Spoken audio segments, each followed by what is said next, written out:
Welcome. In front of me is a Black Shark 5 Pro, and today I'll show you how you can bypass the Google verification on this phone. So, as you can see, the phone I have right in front of me is locked, and I could unlock it either using the previously set up pattern or using the Google account. Now, assuming we don't know either of those, we can just bypass this. For this we'll need two things. One would be an internet connection, which I have already connected to my network. You can see it right here. And number two will be a SIM card. Now, it doesn't really matter what kind of SIM card it is. I don't think it even needs to work, to be honest. As long as the phone detects it, that's all we really need. So, let's just take off the case.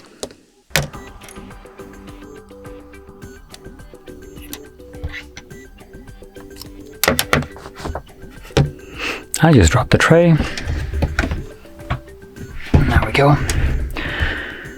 Okay, so let's insert our card, and this will seem a little bit counterintuitive, but now that it's in, take it out. This will lock the device, so you should be on a lock screen, and you want to just pull the notification down and then click on that bell icon. There we go. So from here we're gonna select app notifications. I'm gonna scroll down to YouTube, additional settings in the app, and from here we're gonna go to about, help, and then in describe your issue you want to type in and delete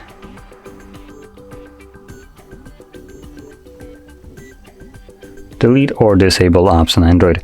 Now once you start typing it in, it will show up as a suggested option, so that's what you're looking for. You want to click on it and then select the first step, tap to go to application settings, select more and show system.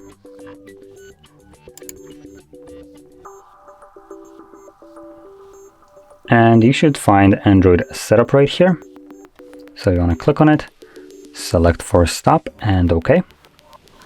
And once you have disabled that, you're going to go back. Make sure that there is no other Android setup. It looks like there isn't. So we're now looking for Google Play services. So scroll down to G.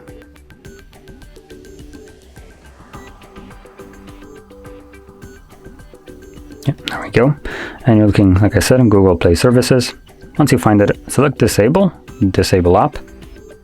It does close it off, so we need to find it again.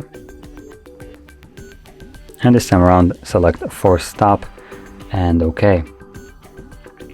Now from here, we're going to go back out again and scroll down even lower to settings.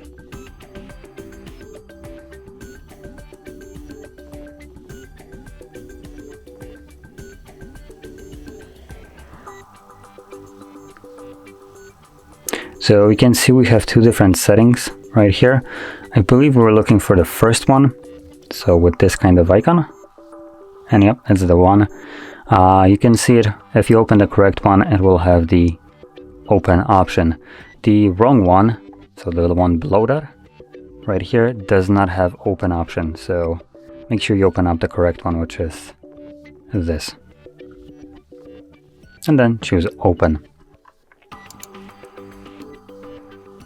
From here, you want to scroll down to additional settings, select accessibility, and then choose accessibility menu shortcuts, or accessibility menu, and then accessibility menu shortcuts.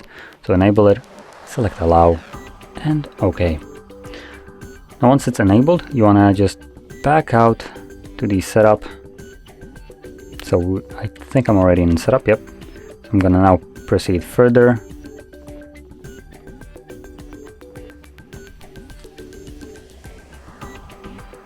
Now once you press on the don't copy, it will start checking for updates. But because the Google Play services have been disabled by us, it will never proceed any further right now. So now we will need to do this kind of weird way of enabling the Play services. So we press on this button right here. We select Google Assistant. This will show up settings.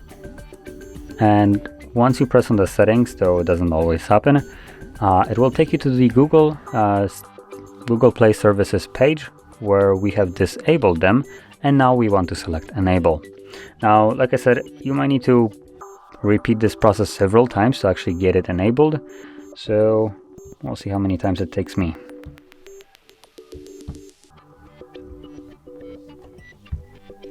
Okay, that was fairly quick. Don't expect the same kind of results. It might take you maybe one try, maybe 20. I don't think there is any kind of rule to it. So just keep on trying till you manage to enable it. Once you do, go back once. Now it does try to start listening to you, so just tap somewhere on the screen to get rid of it. And this will go to the next page, completely skipping the verification page. Normally it will show up with the verification pattern for me and then also Google option, but now just completely skipped over it. And from here I can finish up the setup. Now at this moment, skip as much as you can, choose whatever is quickest for you, just so we can finish up the setup. And the reason for that is because we still need to navigate into our settings. From here you want to select about phone, scroll down, factory reset, erase all data, factory reset, and we need to wait 10 seconds before we can press on next, and another 10 seconds before we can press OK to confirm it. Now I'm not gonna go through this, I'm just gonna basically go to the last step. So before you tap on OK, once you tap on OK, it begins the factory reset of the device, which is a crucial last step of the bypass. But because it provides you with no extra info past pressing the OK button, I just don't want to kind of go over it on the video. What will happen is it goes through a factory reset, which is just completely automatic, and once it's finished, you're greeted with the setup screen. Now the setup screen that you will see after the factory reset will be kind of like you would see on a brand new device. The phone will be fully unlocked and you can set it up however you want. Skip connecting to Wi-Fi if you want to. It's really up to you to go through it however you want. So that's why I don't want to go over it on the video, because it really has no info there, anything interesting. So press on OK to finish up the bypass. And with that being said, that is how you can bypass your Google verification on this phone. And if you found this very helpful, don't forget to hit like, subscribe, and thanks for watching.